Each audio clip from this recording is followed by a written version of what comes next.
Saudara, hari ini Kementerian Kelautan dan Perikanan bersama TNI akan membongkar pagar laut di Tangerang yang membentang sepanjang lebih dari 30 km. Tapi pagar laut di Tangerang dipersoalkan bukan hanya karena keberadaannya, melainkan izin dan teka-teki siapa pemiliknya. Apalagi Menteri Agraria dan Tata Ruang Badan Pertahanan Nasional Nusron Wahid bilang ada ratusan bidang bersertifikat di kawasan pagar laut Tangerang, berupa sertifikat hak guna bangunan dan sertifikat hak milik. Kita bahas soal ini bersama sejumlah narasumber. Ada juru bicara Kementerian Kelautan dan Perikanan, Doni Ismanto. Selamat pagi, Mas Doni.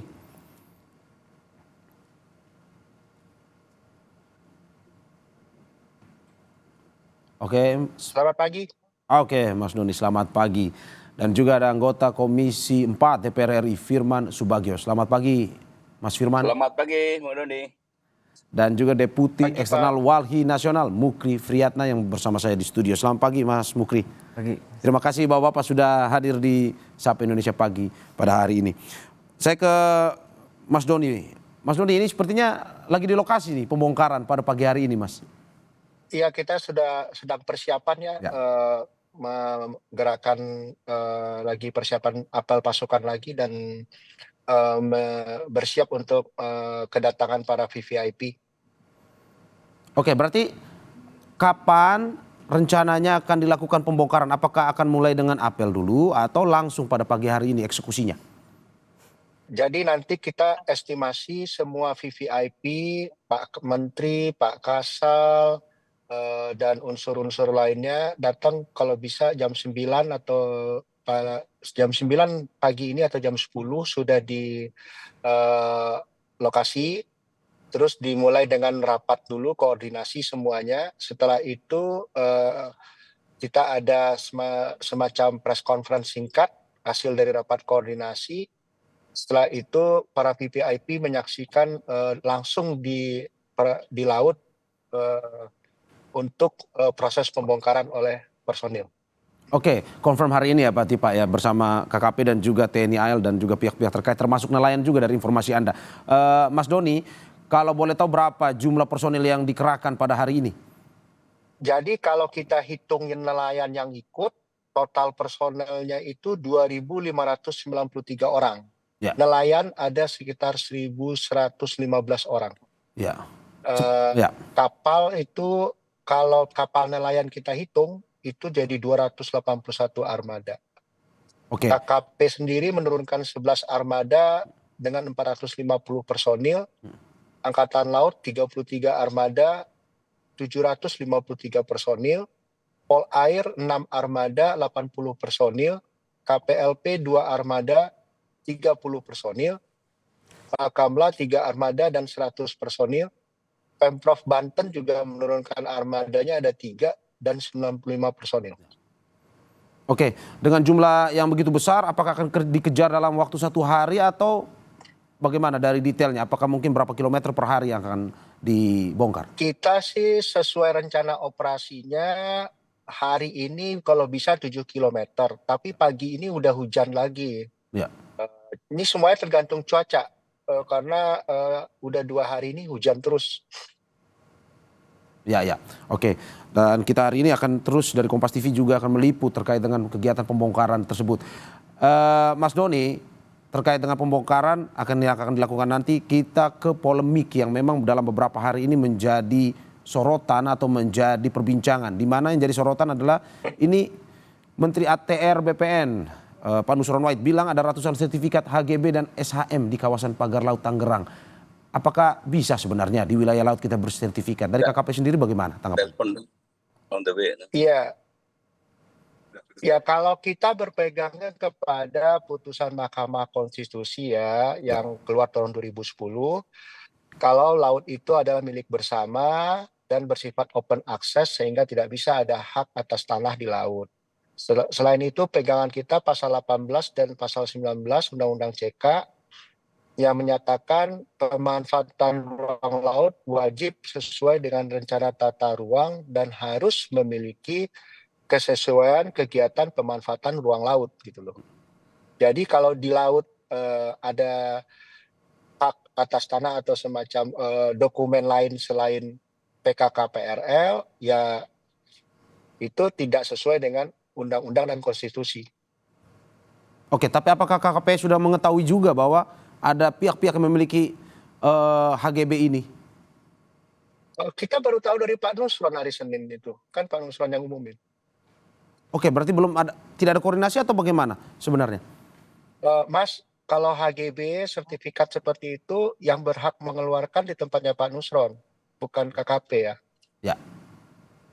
Oke, sehingga pada akhirnya KKP sendiri baru tahu bahwa HGB tersebut dibocorkan oleh Pak Nusron sendiri ya, oleh Menteri ATR. Iya, karena kalau KKP perizinan di laut itu untuk pemanfaatan ruang laut, PKKPRL itu kan izin prinsip, izin dasar. Dan itu dikeluarkan oleh KKP pemerintah pusat, dalam hal ini ditandatangani oleh Pak Menteri. Jadi kalau PKKPRL ya KKP, tapi kalau Mas bicaranya sertifikat, HGB itu di tempatnya Pak Nusron. Oke, tahan sebentar Mas Doni, saya ke Pak Firman Subagio, anggota Komisi 4 DPR RI. Pak Firman, ini melihat bagaimana seperti yang baru disampaikan, KKP sendiri tidak tahu HGB-nya. Ternyata baru dibocorkan oleh Menteri ATR, Nusron Wahid. Ini dari DPR melihat bagaimana, apakah memang polemik ini justru pada akhirnya ditimbulkan di saat-saat yang memang ini bertanya-tanya masyarakat, siapa sebenarnya pemiliknya? Baik Mas Doni, selamat pagi. Ya, selamat pagi Pak Doni dan para pemirsa TV. Pertama kami mohon maafin dalam perjalanan karena kita juga mau ke lokasi untuk meninjau 3 lokasi karena persoalan pemagaran laut ini tidak hanya di PIK 2 tapi terjadi di mana-mana. Ya. Ini menunjukkan bahwa ada kelalaian atau pembiaran dari Kementerian KKP. Karena di dalam pengelolaan tata kelola laut, tadi Saudara Doni sudah menyampaikan juga ada regulasi yang tentunya itu harus ditaati dan dipenuhi. Dan kedua pertanyaannya adalah kemana KKP selama ini, karena sudah terjadi di mana-mana dan ini kalau tidak ada peristiwa di PIK 2 ini dan kami DPR terus menggempur setiap hari melalui media dan kemudian kalau tidak presidennya seperti Pak Prabowo Subianto hari ini, mungkin persoalan pemagaran ini akan berjalan terus. Nah oleh karena itu inilah pentingnya KKP itu tidak menunggu bola, harus senantiasa memantau kewenangan-kewenangan yang diberikan. Saya kebetulan adalah Ketua Panja Undang-Undang Kelautan. Ya. Saya Ketua Panja yang terkait pengelolaan wilayah pesisir dan pulau-pulau kecil. Saya tahu semua ada ANKOS 1928. Ini sebetulnya regulasi dibuat adalah untuk memberikan rujukan, memberikan tuntunan kepada kementerian lembaga dalam melaksanakan tugas dan fungsinya. Oleh karena itu, Pak Nusron kami dukung sepenuhnya. Bukan Pak Nusron membocorkan, memang kewajiban daripada pemerintah bila mana ada hal-hal yang yang bertentangan dengan peraturan perundang-undangan, maka wajib untuk dibuka pada publik. Siapa yang berbuat, siapa yang melakukan. Oleh karena itu, kami sangat menyayangkan keterlambatan KKP untuk action. Ya, ini kalau tidak kita desak kemarin, itu mungkin juga ada YouTube pura-pura tidak tahu. Ini yang saya khawatirkan. Oleh karena itu, Pak Firman, Anda mau bilang KKP lamban dalam actionnya untuk pagar laut ini atau bagaimana? Ya, itu pasti. Karena ini kan isu pemagaran laut ini kan sudah terjadi cukup lama. Dari 23 sudah ada isu. Dan sebelumnya juga ini sudah terus muncul begitu. Tetapi kenapa seolah-olah ada pembiaran? Nah, mereka saya khawatir ini ya, di belakang daripada para pemasang-pemasang ini adalah ada kekuatan tertentu yang mungkin KKP tidak bisa melawan atau ya, yang patut dicurigai malah justru ada kong kali kong oknum. Ini yang harus diwaspadai. Negara tidak boleh dilakukan seperti ini oleh pihak-pihak swasta maupun siapapun yang sewenang-wenang melanggar undang-undang. Buat apa undang-undang kita buat? Buat apa undang-undang kita sahkan kalau tidak dijalankan dengan benar? Ini yang harus menjadi perhatian kita. Oleh karena itu hari ini kami dari Komisi 4 terus membagi tempat. Saya akan ke Banten, ada yang di Bekasi, ada yang di PIK 2. Nanti semuanya akan kita lakukan musyawarah di DPR, apakah nanti perlu ditindaklanjuti, apakah melalui mekanisme yang ada di DPR, nanti akan menjadi kesepakatan setelah kami menggali dari berbagai sumber yang ada di lapangan, termasuk ATR BPN. Perlu kami sampaikan juga bahwa BPN juga harus bertanggung jawab. Karena apa?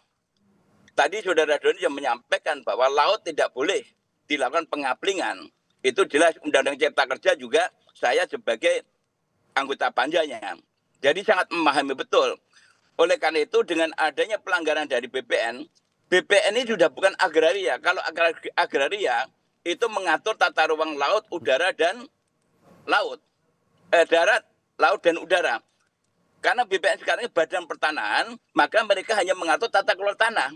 Ini laut, kemudian dikeluarkan sertifikat. Ini jelas-jelas melanggar undang-undang yang terkait dengan pertanahan. Oke, Pak Firman, tahan sebentar. Saya ke juru bicara KKP, Mas Doni. Mas Doni, bagaimana menanggapi dari DPR sendiri menganggap ini pembiaran atau lamban dalam melakukan action terkait dengan pagar laut ini? Ya, terima kasih. Sebenarnya kalau untuk penanganan dan pengendalian terhadap pemanfaatan ruang laut yang tidak berizin, kami sejak beberapa tahun yang lalu sudah concern terhadap hal ini. Ya. Tahun lalu itu ada 196 pelaku usaha yang kita kenakan sanksi administratif dan denda karena tidak memiliki PKKPRL. Kita juga melakukan pengendalian dan pengawasan, tapi untuk 0 dan 12 mil itu terutama ini kan yang banyak terjadi di 0 dan 12 mil. Itu ada peran juga dari pemerintah daerah. Dalam hal ini DKP setempat. Karena DKP setempat juga punya Polsus. Nah, makanya kadang-kadang kita itu tahu dari daerah, dilaporin, kita berkoordinasi, kita cek.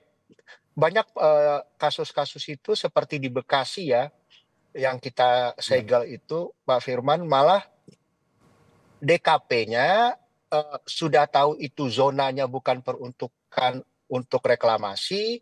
Di situ ada PLN, objek vital nasional, malah dibiarkan, malah keluar juga KKPR darat dari tempatnya ATR BPN, padahal itu tadinya laut. Nah, yang seperti ini memang akan kita perkuat pengendalian dan pengawasan. Terima kasih masukannya Pak Firman. Oke, Mas Doni, terkait dengan tadi pernyataan bahwa apakah mungkin saja KKP ini melindungi ada oknum-oknum di belakang yang turut ikut serta dalam pagar laut ini?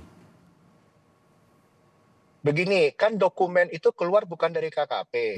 Ya, kalau kita bicara HGB dan sebagainya ini. Di dokumen nggak ada KKP-nya. Jadi bagaimana tuduhannya ke KKP gitu loh. Ya. Oke, Mas Doni dan Pak Firman, tahan sebentar, saya ke Walhi, Mas Mukri Fitriana. Mas Mukri ini melihat bahwa tadi sudah disampaikan ada hak guna bangunan yang tiba-tiba dibocorkan oleh Pak Menteri Nusron Wahid. Dari temuan Walhi, investigasi Walhi sendiri, HGB ini benar pada akhirnya keluar secara tiba-tiba atau bagaimana? Yang pertama ya biar gimana pun nggak apa. Jadi ini bukan dibocorkan, kalau nggak dihantam-hantam nggak keluar, gitu ya. Nah, betul adanya tentang HGB yang berada di atas permukaan air laut, termasuk juga sertifikat hak milik. Nah, kita sebetulnya berharap nih bukan lagi kepada pemerintah, kepada negara. Jadi esensi dari yang namanya problem utama pagar laut ini adalah penguasaan ruang hidup dan sumber-sumber kehidupan melalui salah satu bentuk cara yang namanya reklamasi. Yang kedua melalui pintu masuk namanya proyek strategis nasional, gitu ya. Nah, saat ini itu sudah terjadi posisi negara yang sedang dilemahkan buat kita. Apa indikator-indikatornya agak keluar sedikit memangnya, tapi untuk membahas ke sini nih. Contoh lembaga negara yang sangat ini dihormati, Komnas HAM sudah tertidur kasar seperti itu. KPK dilumpuhkan, bahkan yang namanya Mahkamah Konstitusi juga dilumpuhkan. Nah, apalagi urusan cuman segede gini. Ini sangat menjadi kecil buat para pemilik modal.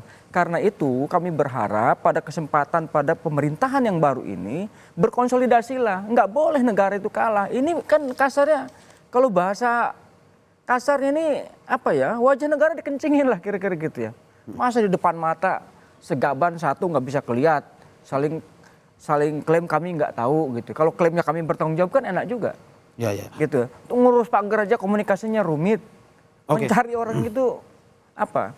agak kesulitan gitu. Jadi nggak masuk akal buat kita bahwa ini adalah indikasi negara sedang dilemahkan. Oke, dari Pak Nusron sendiri memberikan pernyataan terkait dengan siapa-siapa saja yang ikut memiliki HGB atau menguasai HGB tersebut. Saya akan bacakan. Ada PT Intan Agung Makmur, kemudian PT Cahaya Inti Sentosa, dan beberapa nama perseorangan. Dari Wahli pernah mendengar nama-nama perusahaan ini? Ya, jadi kita sebelum diterbitkan ini memang kita sudah cek dulu ke AHU gitu ya. Termasuk ketika kemarin malam kalau tidak salah kita didesak, ya memang kita sebutkan dia terafiliasi kepada perusahaan besar yang sekarang sedang mengelola Pantai Indah Kapuk. Seperti itu. Oke, berarti sesuai dengan penelusuran yang dilakukan oleh Walhi, berarti benar ada oknum besar yang bermain dalam pagar laut ini? Betul, karena memang satu ya HGB ini juga tolong diterangkan juga nih terbitan HGB ini. Jangan juga kemudian semata-mata yang ada di atas laut. Kenapa kami harus sampaikan ini? Karena hutan pun di blocking, hutan bakau, hutan lindung itu sudah masuk HGB. Memang baru pada 3 desa, yang bagian Kekerojo belum. Tetapi kalau sudah di atasnya sudah, maka otomatis tuh pelan-pelan dia mau ke sana. Oke, dari investigasi yang dilakukan ada kabarnya bahwa perusahaan-perusahaan ini yang disebut oleh Pak Nusron ini berafiliasi dengan bidang usaha real estate. Benar atau tidak? Betul. Ya. Betul. Jelas kok itu. Betul. Oke, apa yang sebenarnya yang mau dibangun? Sebenarnya kan katanya pagar laut ini untuk restorasi, tapi jika yang membangun ini yang berurusan dengan bidang usaha real estate, apa sebenarnya yang mau jadi temuan Walhi kan sendiri? Gini ngarang-ngarang nipunya lagi nih. Kalau betul dia mau melakukan restorasi itu kan pemulihan ya. Ini buat apa kemudian yang jelas-jelas ada hutan dikapling, dibebani alas haknya namanya hak guna bangunan. Kan nggak benar ini. Mau cerita dari mana dia mau bilang restorasi? Jelas-jelas hutannya ada, bagus. Kalau betul tidak, ya kosongkan. Nah ini Pak Nusron juga ya perlu diketahui. Itu yang 263 itu, kenapa kami nggak memasukkan angka sebanyak lebih dari 263? Kami memang waktu itu menyampaikan 260. Karena masih ada ruang-ruang kosong, nggak ada namanya. Tapi di blockingnya sudah ada tuh, di peta itu. Masih warna hijau, warna biru, tapi dia terkotak. Itu yang tidak kami kemukakan, karena belum ada nih.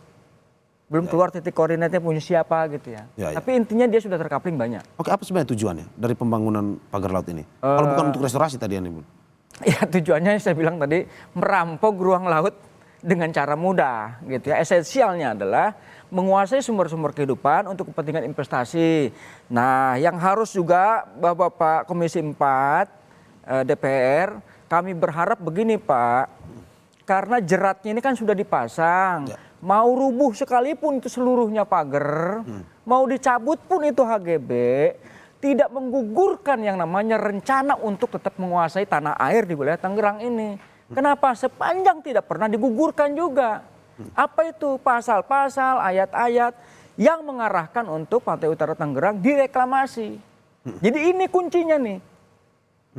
Tapi kan Pak Nusron bilang kalau memang itu berada di tidak sesuai dengan aturan atau berada di wilayah luar laut garis pantai akan dicabut izinnya. Ya ini kan yang di pantai ya HGB. Tapi reklamasi banyak contoh. Kami memulai yang namanya advokasi reklamasi ini. Saya kasih contoh ya pada tahun 2001 di Bandar Lampung. Nah akibat Gunung Camang dibabat tuh kemarin pada Kanyut. Ya ini contoh dampak lingkungannya. Jadi bukan kemudian mengarang-arang. Tapi yang paling kami harapkan adalah rukunlah negara ini, jangan sampai ditipu, dibohongin. Dan kami juga berharap kepada kelompok masyarakat sipil ini ya, ini adalah indikasi negara sedang dilemahkan. Ayo kita gotong royong bantu ini. Prinsip kita adalah bebas aktif, negara dilemahkan bela. Ini posisi negara sedang dilemahkan. Ya kalau juga menindas ya kita lawan, sesuai dengan batas kemampuan kita. Oke, saya ke Pak Firman. Pak Firman, ini bagaimana melihat kemarin Pak Nusron bocorkan atau memberikan pernyataan terkait dengan beberapa perusahaan tersebut. DPR pernah mendengar terkait nama-nama perusahaan tersebut? Kalau secara resmi kami belum ya, karena memang kami kan baru selesai reses kemarin dan hari ini langsung kita agendakan untuk ke lapangan. Namun tentunya informasi tentang nama-nama ini sudah mendekati kebenaran. Oleh karena itu, sesungguhnya kalau kita mendapat laporan dan kami mendapatkan kopi-kopi daripada sertifikat, itu kan sudah diterbitkan dari tahun 2002-2003. Artinya bahwa kalau KKP tadi tidak tahu menau, kan ada tugas fungsi pokok daripada KKP untuk melakukan pengawasan. Ya. Ketika terjadi pemagaran dari mulai tahun-tahun lalu, harusnya KKP sudah bertindak. Bahkan terakhir, itu setelah PSDKP melakukan penyegelan, Pak Menterinya itu malah memberikan statement, jangan dibongkar dulu. Ini jelas-jelas bahwa ini adalah pelanggaran sebuah regulasi, sebuah undang-undang. Kami tidak menginginkan ada negara dalam negara di Indonesia ini. Oleh karena itu, kami mendukung sepenuhnya.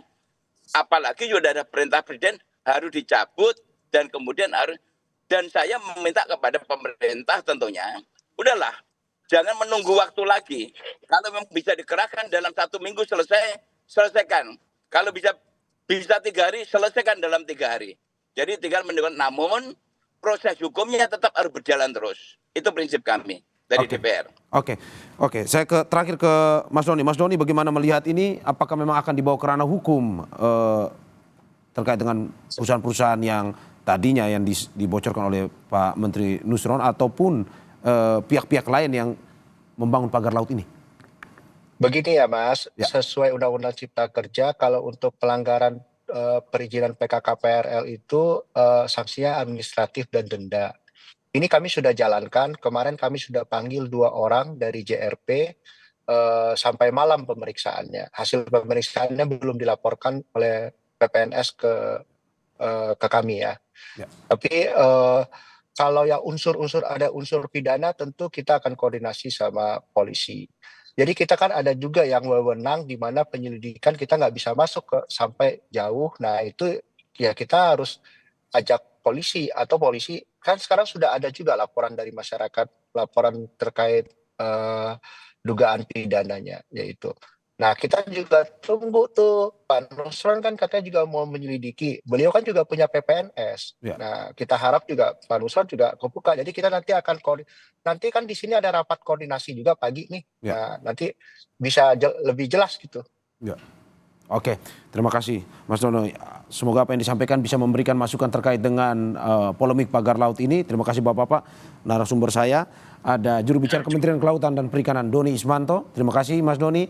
Dan juga anggota Komisi 4 DPR RI Firman Subagio. Terima kasih Pak Firman. Dan Deputi Eksternal Wali Nasional Mas Mukri Friyatna. Terima kasih Mas Mukri. Terima kasih Bapak-Bapak, sehat selalu.